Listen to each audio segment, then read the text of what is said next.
우리는 지금 신약 성경 가운데 마가복음을 읽어가고 있습니다. 지금까지 이 마가복음서가 보여준 주된 내용은 무엇인가 하면 예수가 누구이신가에 관한 것들이었습니다. 여기에 대한 답으로 마가복음이 이렇게 시작하고 있었다는 것을 여러분이 기억하실 필요가 있습니다. 하나님의 아들 예수 그리스도의 복음의 시작이라고 시작했습니다.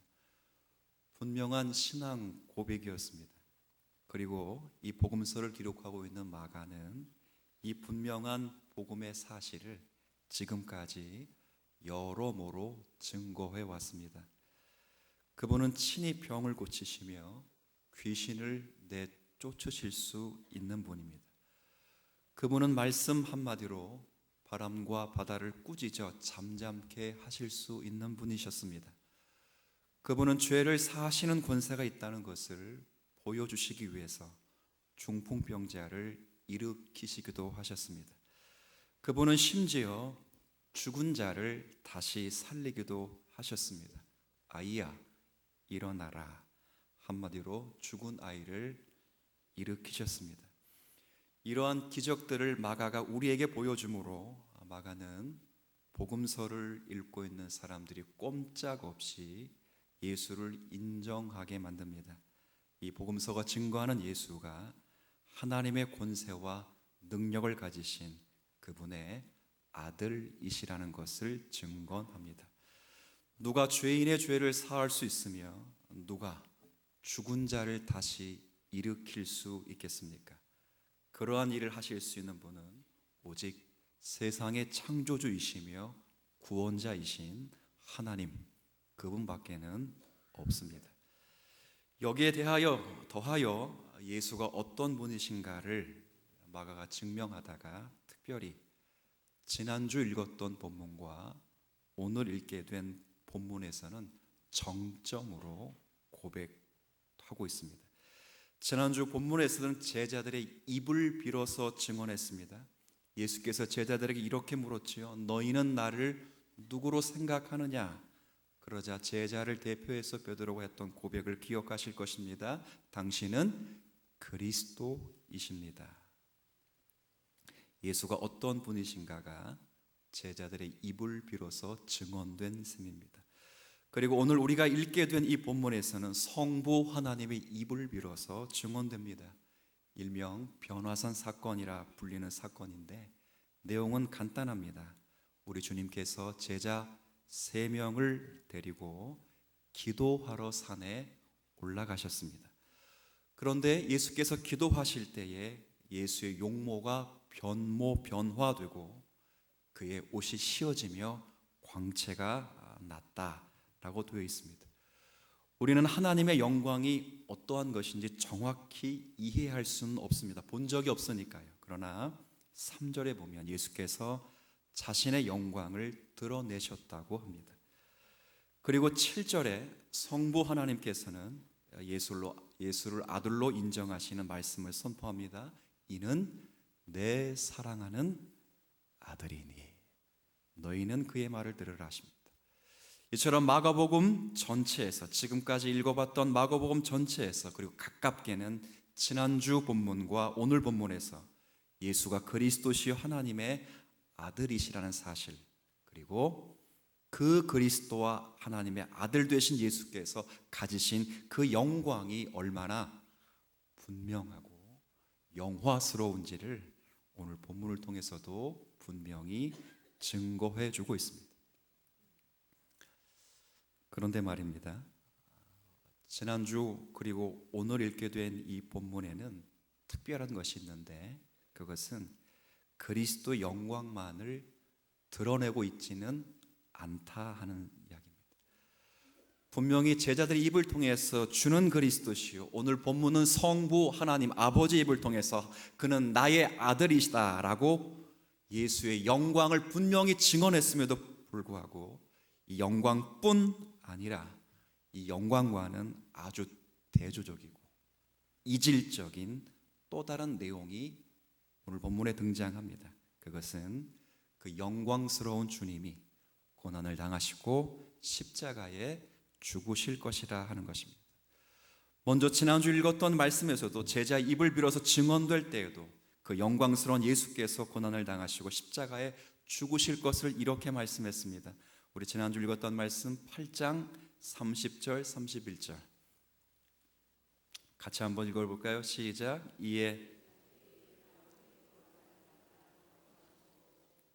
인자가 많은 고난을 받고 장로들과 대제사장들과 서기관들에게 버림받으여 죽임을 당하고 사흘 만에 살아나야 할 것을 비로소 그들에게 가르치시되. 아멘. 자신이 메시아라는 것을 제자들이 깨달을 때까지는 예수께서 고난받으심과 죽으심에 대해서 말씀하지 않으셨다가 이제 제자들이 당신이 그리스도이심을 알게 될 그때에 이제 그리스도께서 하실 일에 대해서 비로소 알려주었다라고 되어 있습니다. 그리고 오늘 본문에서도 하나님의 입을 빌어서 말씀하실 때도 동일합니다. 9장 오늘 본문 7절 다 같이 한번 읽어볼까요? 마치 구름이 와서 그들을 덮으며 구름 속에서 소리가 나되 이는 내 사랑하는 아들이니 그러니 너희는 그의 말을 들으라. 내 사랑하는 영광의 모습입니다. 그러나 이 영광은 동시에 그의 말을 들으라 라고 귀결됩니다. 예수가 무슨 말씀을 하셨길래 하나님이 아버지가 예수의 말을 들으라고 하십니까? 예수가 무슨 말을 하셨는가는 예수가 변모되실 때에 그와 함께 있었던 사람들과 나누었던 대화입니다. 산에서 기도하실 때 예수가 변모될 때 거기에 모세와 엘리야가 함께 있었습니다. 왜 하필이면 모세와 엘리야가 함께 있었는가라고 할 때 우리가 구약을 예표할 때 구약을 말할 때 예수님께서 뭐라고 말씀하셨냐면 구약은 율법과 선지자로 되어 있다라고 되어 있습니다. 율법을 대표해서 모세가 거기 서 있고 선지자를 대표해서 엘리야가 거기 서 있습니다. 그리고 이 세 사람이 대화를 했다며 대화. 무슨 대화를 했을까요? 그리고 하나님이 그 대화, 그 말을 들으라고 말씀하십니다. 누가복음 9장 31절에는 그 대화가 정확히 이렇게 기록되어 있습니다. 그들이 예수께서 예루살렘에서 돌아가실 일을 대해서 말했다라고 되어 있습니다. 한번 같이 읽어주시겠어요? 시작. 영광 중에 나타나사 장차 예수께서 예루살렘에서 별세하실 것을 말할세. 그 이야기를 제자들이 보는 앞에서 하신 것입니다. 그리고 그 이야기를 들으라는 것입니다. 예수께서 십자가에서 죽으실 일, 그리고 십자가에 주서 죽으시는 그 그리스도께 집중하라는 것입니다. 유일한 교사이시며 참된 교사이신 그 그리스도께 교회가 집중하라는 것입니다. 오늘 지난주와 오늘 읽게 되는 이 본문에서는 신비롭게도 다 예수의 영광과 함께 예수의 고난과 죽으심에 대해서 기록하고 있습니다. 영광과 고난이 함께 묶여 있습니다. 참으로 역설입니다. 예수께서 이제 제자들로부터 인정을 받으시고 세상의 것이 아닌 하늘의 영광으로 자신을 드러내어 증명해 보여주셨습니다. 그러나 이 영광 속에서 예수께서 담고자 하신 내용은 그분의 고난과 십자가에서 죽음이셨다는 사실입니다. 바로 이것이 제자들이 예수님의 사역을 이해하는 데 있어서 가장 혼돈스러웠던 것입니다. 왜 그럴까요? 예수께서 그 영광과 권세와 능력을 가지고 왜 고난과 죽으심을 당하셔야 하는가? 분명 예수께서 말씀하시기를 내가 기도 한 번으로 12군단 더 되는 천사를 동원하실 수 있는 영광과 능력과 권세가 있다고 말씀하셨는데, 그래서 말씀 한마디로 바람과 파도를 꾸짖어 잠잠케 하셨고 말씀 한마디로 모든 죄인을 죄에서 자유케 하셨으며 명령 한마디로 죽은 자를 다시 일으켜 살려두셨는데 왜 그런 영광과 권세를 가지시고 왜 죽으셔야만 되는가?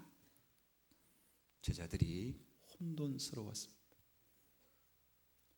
예수를 알기 전에 바울도 이 부분이 늘 혼돈스러웠습니다. 예수를 구주로 믿고 있는 기독교를 신성 모독적인 죄로 표현하고 이단으로 그렇게 치부했습니다. 왜냐하면 율법에 기록되어 있기를 나무에 달려 죽은 자마다 하나님께 저주를 받은 자입니다.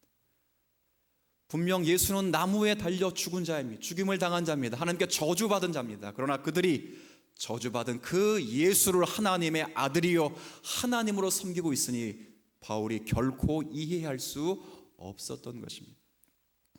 이러한 모순과 이러한 오해는 그들에게만 있었던 것은 아닙니다. 우리에게도 있습니다. 기독교 2000년 역사 가운데 우리는 한 손에는 예수의 영광을 손에 들고 한 손에는 예수의 고난과 십자가를 함께 들고 있습니다. 이것을 조화할 수 없어서 함께 묶을 수 없어서 어떤 기이한 현상이 일어났냐면 아주 희한한 해결책을 만들어 놓았습니다. 그 고난, 그 십자가에다가 황금색을 칠하기 시작했습니다. 멸시와 천대가 아니라 폼나는 십자가를 만들어 놓았습니다. 그래서 십자가가 예수의 생명을 보여주는 것이 아니라 자기의 소원과 꿈을 성취하는 도구가 되어버렸습니다. 이 모든 것들이 이 영광과 고난을 함께 묶어내지 못했던 우리의 연약함 때문에 그랬습니다. 그렇다면 도대체 왜 영광스럽고 전능하신 분이 고난을 당하고 십자가 위에서 죽으셔야만 했을까요? 도대체 예수의 영광과 예수의 죽음이 어떻게 묶이는 것일까요? 우리는 다 이해할 수 없지만 그러나 성경이 이를 분명히 우리에게 주기 때문에 성경의 말씀으로 함께 나누려고 합니다. 요한복음 12장을 한번 읽어보도록 하겠습니다. 요한복음 12장입니다.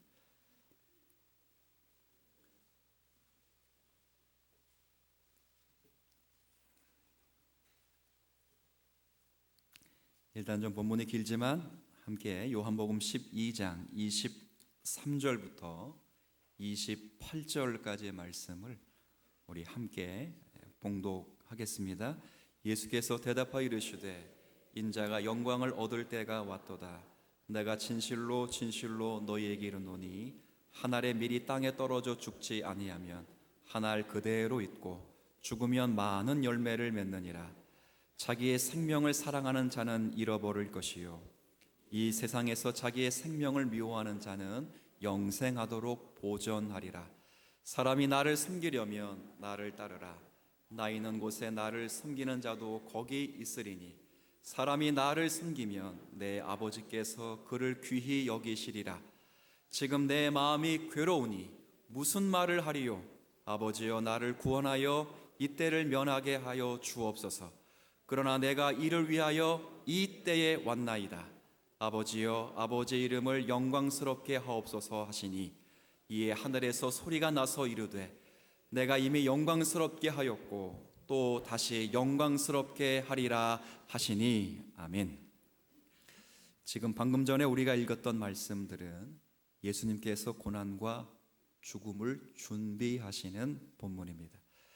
23절에 보면 주님께서는 그 시작을 이렇게 했습니다.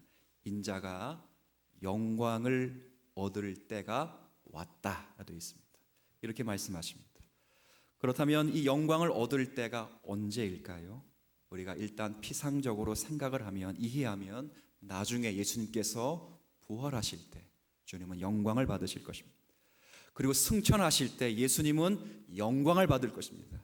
그리고 이 땅에 심판의 구주로 다시 오실 때 재림하실 때 예수님은 영광을 얻으실 것이다 라고 생각할 수 있습니다. 물론 맞습니다. 정확합니다. 그러나 여기서 주님이 말씀하시는 영광의 때는 그렇게 단순하지가 않습니다. 27절 제가 다시 읽어드릴게요. 지금 내 마음이 어떻다고요? 예수가 영광을 받으시겠답니다. 23절에 인자가 영광을 얻을 때가 왔답니다. 그래서 27절에 그 때가 마음이 어떻다고요? 괴롭답니다. 내가 무슨 말을 하리요? 아버지여, 나를 구원하소서. 이 때를 어떻게 해달라고요? 그러나 내가 이를 위하여 이 때에 왔나이다 라고 되어 있습니다. 여러분, 23절의 때와 27절의 때가 다른 때가 아닙니다. 원문은 똑같이 되어 있습니다. 예수께서 영광을 받으실 때, 그 때에 예수가 영광을 받으시는데 그 때를 동일하게 피해달라고 해주십니다. 그것이 바로 십자가의 고난과 죽음이기 때문입니다. 여러분, 그렇다면 어떻게 십자가에서 예수의 영광이 될 수 있을까요? 어떻게 십자가가 예수의 영광과 만날 수 있을까요? 다 압니다. 그것을 통하여 죄의 권세가 패배할 것이며 그리스도의 구원이 이루어질 것이기 때문에 그렇습니다. 그래서 24절에 뭐라고 되어 있지요? 24절 제가 다시 읽겠습니다. 내가 진실로 진실로 너희에게 이르노니 한 알의 밀이 땅에 떨어져 죽지 아니하면 한 알 그대로 있고, 함께 읽겠습니다. 죽으면 많은 열매를 맺느니라. 한 알의 밀이 땅에 떨어져 죽어서 예수께서 십자가에 달려 죽으심으로 수많은 사람들이 구원을 받게 될 것이다. 그러니 그때는 영광스러운 순간이다 이렇게 말씀하십니다. 그리고 이것은 인자에게만 영광이 되는 것이 아니라 아버지 하나님께도 영광이 될 것이라 라고 말합니다. 비록 아버지가 가라고 하신 그 길이 고난과 죽음의 길이었지만 예수께서 세상과 타협하지 않고 제자들의 요청에 부응하지 않고 주님께서 아버지께서 걸으라고 하신 그 죽음을 예수께서 받아들이심으로 그 길을 걸으셨기에 하나님은 예수를 다시 부활시킬 것이며 그로 말미암아 수많은 생명을 구원하게 하실 것입니다. 우리 이사야 성경 53장에 잘 나와 있듯이 그가 찔림은 우리의 허물 때문이요 그가 상함은 우리의 죄악 때문이라. 그가 징계를 받음으로 우리가 평화를 누리고 그가 채찍에 맞음으로 우리가 나음을 받았도다. 우리는 다 양 같아서 그릇 행하여 각기 제 길로 갔거늘. 우리 한글 성경에는 빠져 있지만 원문에는 정확히 있는 접속사 그러나 여호와께서는 우리 모두의 죄악을 그에게 담당시켜 줬도다. 하나님께서 당신의 독생자이신 주님을 십자가에서 버리심으로 그리고 죽이심으로 우리가 받을 진노와 율법의 형벌과 그리고 저주를 그리스도께로 하여금 다 받게 하셨습니다. 이처럼 아들 예수로 말미암아 수많은 생명이 구원을 받게 할 것이다 라는 아버지의 약속을 믿고 십자가 달려 죽으셨기 때문에 아버지께서도 예수로 말미암아 영광을 받으시는 것입니다. 이렇게 말씀하는 것과 똑같습니다. 보라, 내 아들 예수는 내 약속이 참된 줄을 알고 그 약속 안에서 죽었다. 예수의 죽으심은 하나님의 약속이 진실하시다는 증언입니다. 십자가는 세상의 모든 권세와 능력보다 하나님 아버지의 약속과 진실하심이 더 크다는 증거입니다.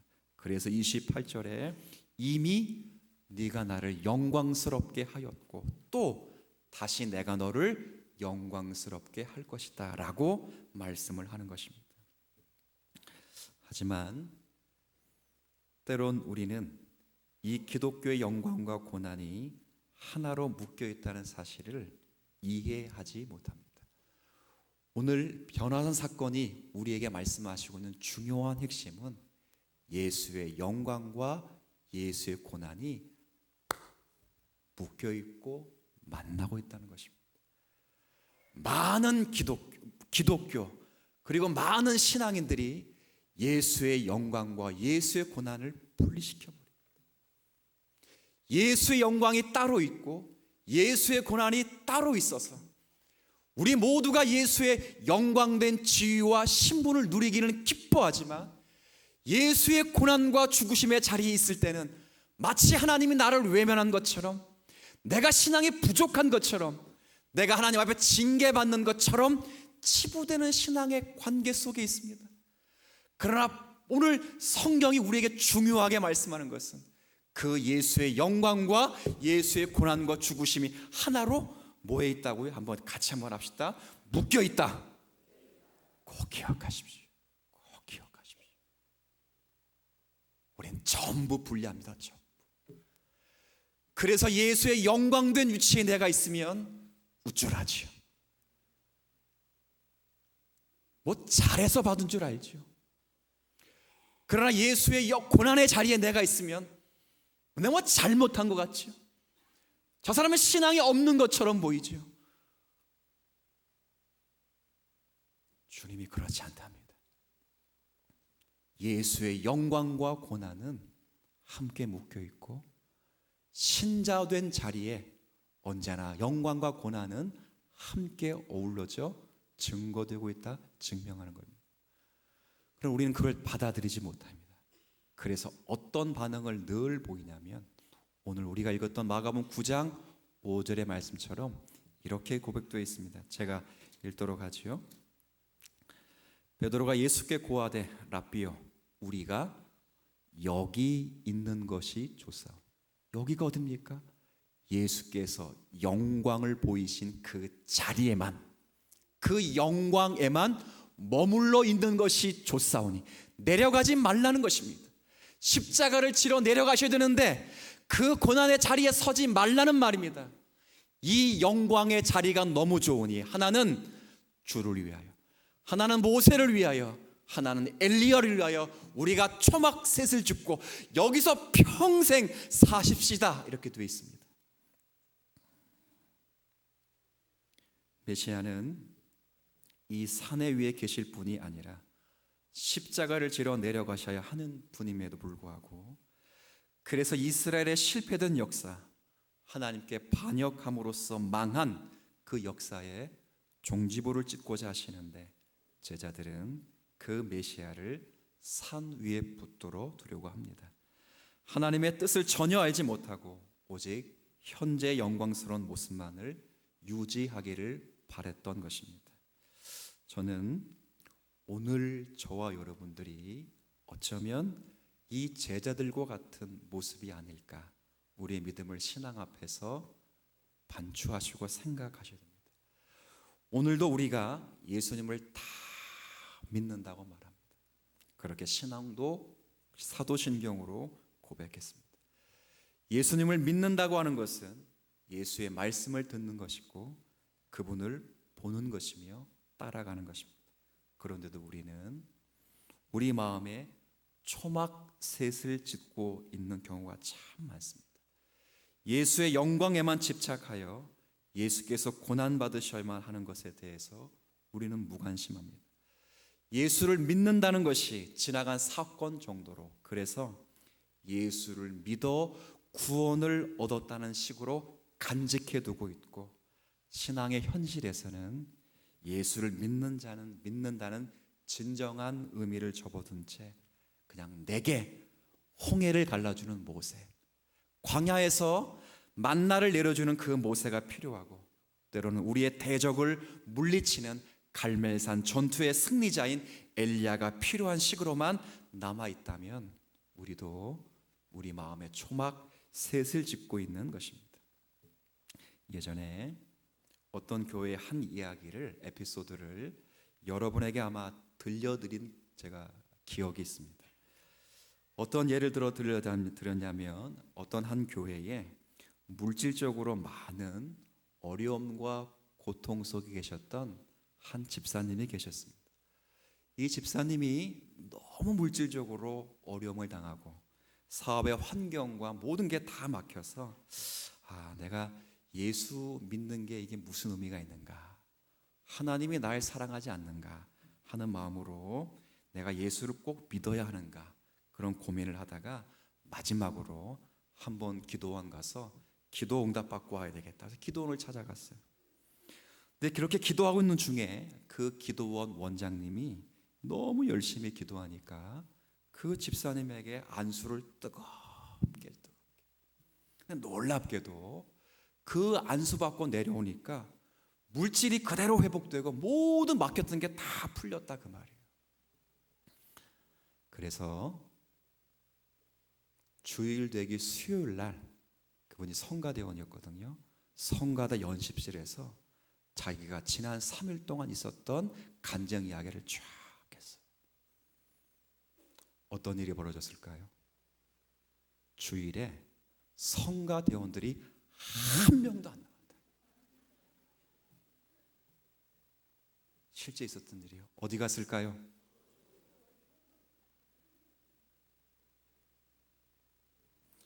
왜 이런 우스꽝스러운 일 우리 주변에 생깁니까? 왜 이런 일들이 우리 가운데 생깁니까? 제자들처럼 예수의 영광과 십자가를 묻고 이해하지 못하기 때문에 그렇습니다. 예수 그리스도가 우리에게 오시고 우리를 위해 죽으셨다는 가치를 삶에서 찾지 못하기 때문에 그렇습니다. 하나님은 저 멀리 계시면 좋겠습니다.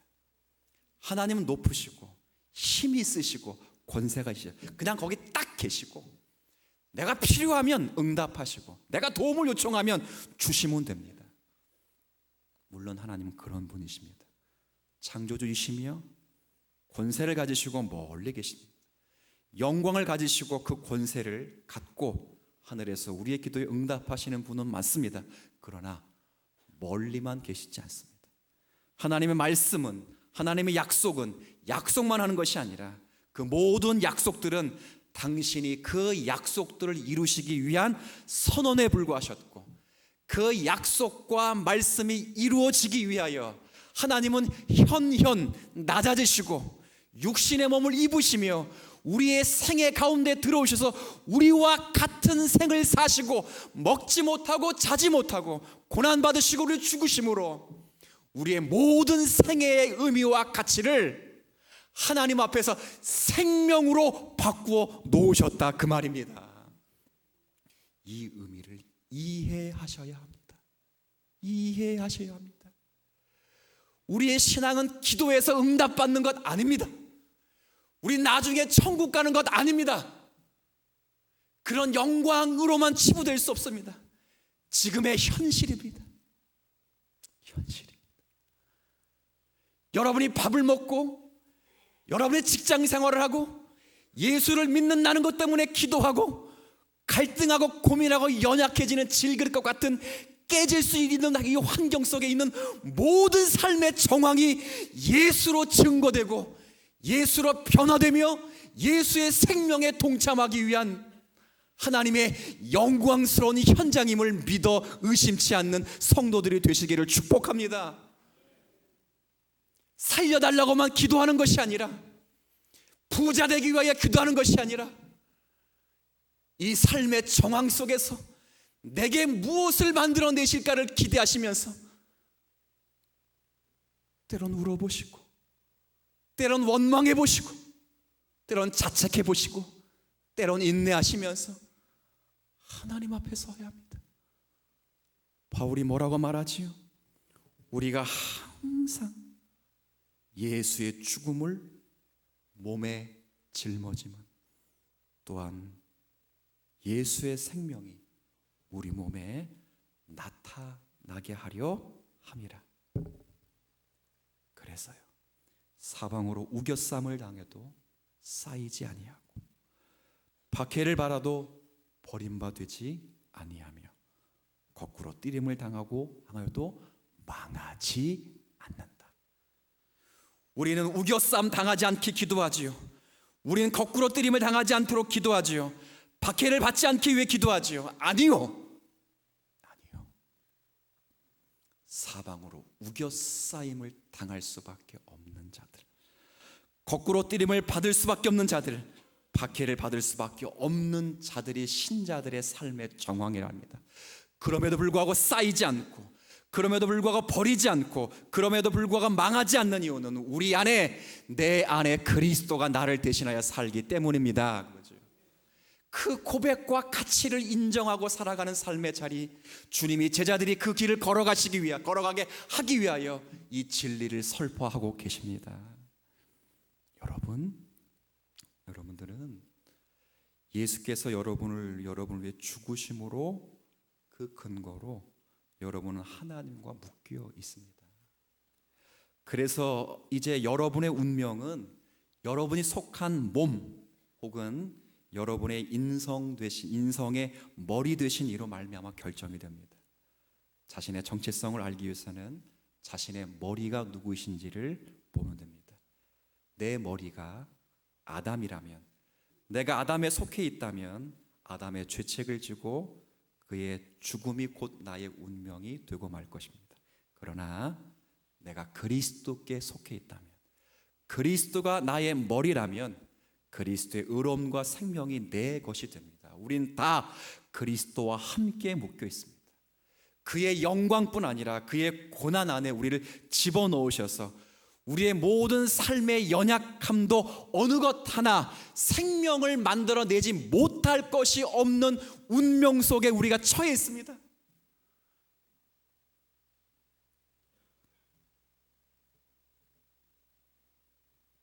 가치가 있습니다. 가치가 있습니다. 제가 일전에 그런 말씀드렸죠. 한국 교회를 무너뜨렸던 최고의 단어, 합신대학원대학교에서 저명한 목사님이 설교하셨던 특강입니다. 한국 교회를 무너뜨렸던 최고의 아름다운 용어, 비전. 좋지요. 그러나 모든 것을 미래에만 국한시켜 놓고 그 비전으로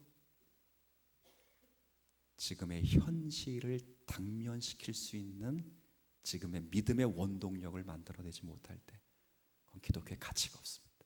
가치가 없다. 여러분이 있는 바로 그 자리입니다.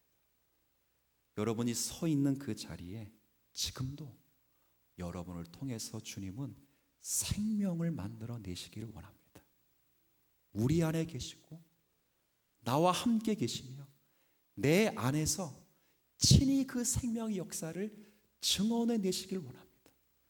멀리 있는 걸 잡거나 저 미래에 우리가 원하는 식의 방식으로 우리의 소원으로 그쳐내지 마시고 지금 있는 그 자리에서 예수를 선택하시고 예수가 목적이 되시며 내용이 되시고 하나 더 예수가 우리의 방법이 되셔서 여러분이 예수로만 증거되고 증언된 그런 인생을 멋지게 살아내시기를 바랍니다. 그걸 원합니다. 그거. 오늘 말씀을 기억하십시오. 예수님께서는 하늘의 영광과 능력과 권세를 가지고 고난과 죽음을 당하셨습니다. 그렇게 해서 자기 백성을 구원하셨습니다. 하나님의 영광과 고난이 그렇게 만나고 있습니다. 그리고 그 자리에 우리가 서 있습니다. 우리가 하늘의 영광을 가지고 있지만 동시에 이 땅의 많은 고난의 자리에 서게 될 것입니다. 힘이 없어서가 아닐 것입니다. 우리 주님이 나를 사랑하시지 않으셔서가 아닐 것입니다. 당신의 생명을 우리의 생애 속에서 증거해 주시기를 원하십니다. 어떤 분이 제게 그렇게 이야기합니다. 목사님, 전 평생 고난 한 번 받은 적이 없어요. 기도하는데 왜 고난이 와요? 왜? 하나님이 사랑하시는데 왜 고난이 와요? 제가 그분 대놓고는 말을 못했지만 참 불쌍한 거예요. 불쌍한 거. 여러분 한번 물어볼게요. 공부 잘하는 사람이 시험 보는 겁니까? 못하는 사람이 보는 겁니까?